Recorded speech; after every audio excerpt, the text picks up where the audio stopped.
Welcome everybody, thanks for tuning in to the LoamWolf.com. My name is Drew and today we are going to be dissecting the Yamaha YDX-MORO Pro.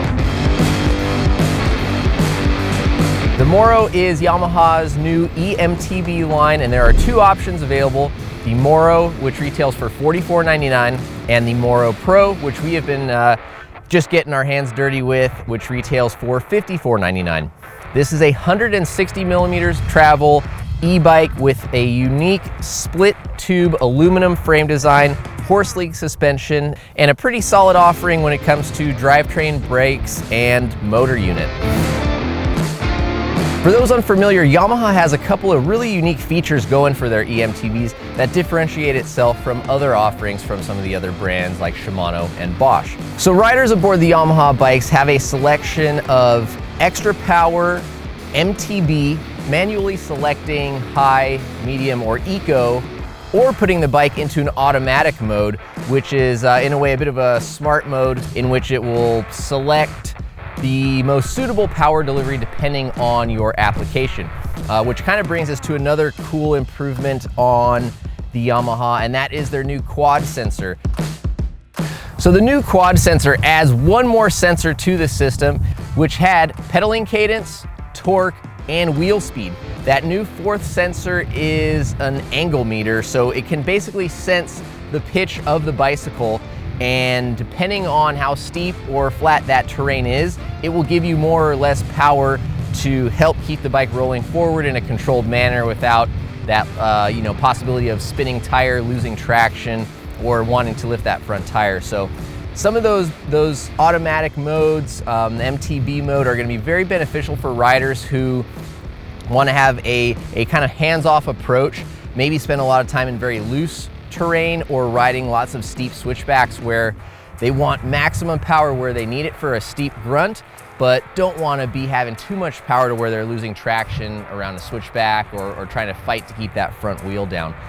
These are features that we noticed on board the bike in our preliminary riding of it so far, and definitely felt Yamaha has done a great job of managing that power and power delivery. So definitely impressive stuff there for such a young brand coming out into the eMTB market.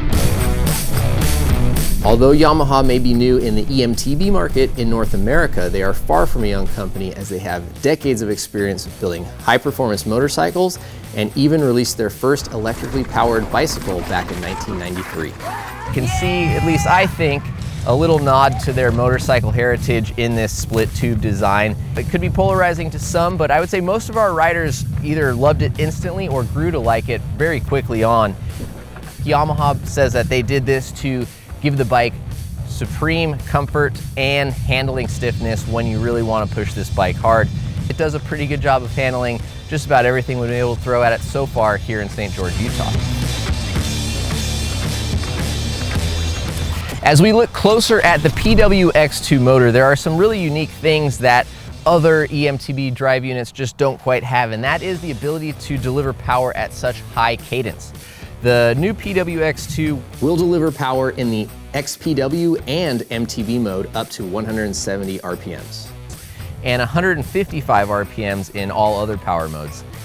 Similarly, your maximum torque will be 80 Newton meters in the extra power or 70 Newton meters in all other modes.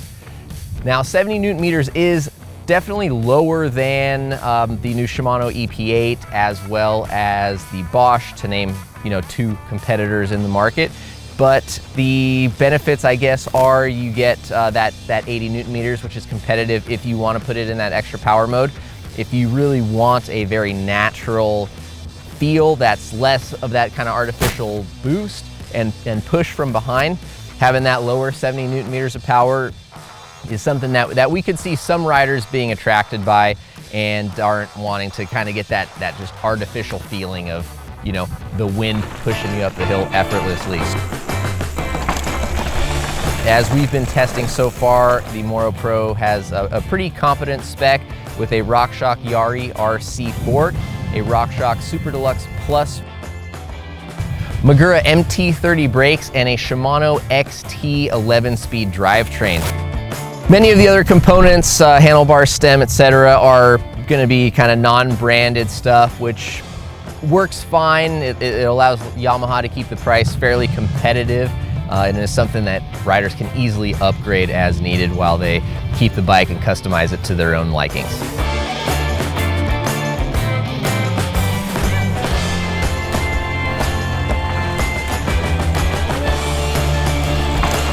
So the Yamaha MORO Pro is available in small, medium, or large sizes. We've tested the size large, which has a reach of 478 millimeters. The stack height is 624 mil. The overall wheelbase of the MORO Pro is 1,253 millimeters, and it has a 66.3 degree head tube angle and a 70.3 seat tube angle.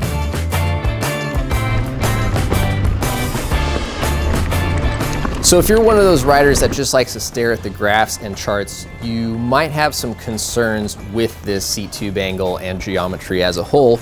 We were lucky enough to talk with the folks at Yamaha about their, I guess, conservative or slightly outdated geometry numbers, and came to learn that they had over 16 different test bikes and a team of 9 different test riders, all testing out bikes with very different geometry and even suspension platform design changes.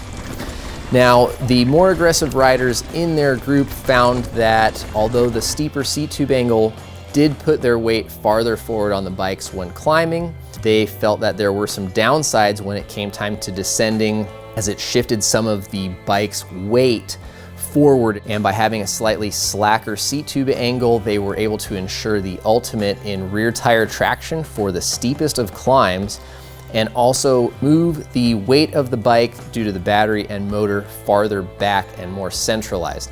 Yamaha does in fact deliver on its promise of having absolute impressive rear tire traction, and it does have a very centralized feel. The mass and weight is well distributed. Moving to the front end, the head tube angle is on the steeper side, but more than capable, and allowed our team to push the bike hard on even the steepest of descents here in St. George. When you get on the downhills and it comes time to navigating technical terrain, the bike is a lot of fun. It is confident, it's stable. It does a pretty good job of blending, an easily maneuverable, snappy feel with some pretty well planted stability at speed. We are inspired now, after having spent some time on this bike, that there is going to be some suspension tuning required.